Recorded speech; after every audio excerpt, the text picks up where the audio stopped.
We're on site today with our ProTrade Milliamp clamp meter, looking at one of the key diagnostic tools that we can use for diagnosing our low voltage lighting system. First, we want to ensure our Milliamp clamp meter by ProTrade is on the volts AC section. Then, ensure that our transformer is in the on position. We take our leads, it doesn't matter which one, there's no polarity, and we put one into the common and the other into our voltage tap that we're using. In this case, we're using our 12 volt voltage tap, and we've got a reading of 11.87, well within the acceptable reading.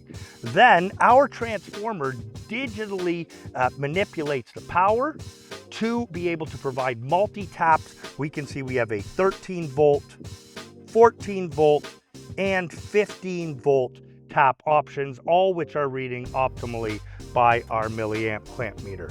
Hopes this helps you get up and running quicker. For more information or to get your Milliamp clamp meter today, come into SiteOne or see SiteOne.com.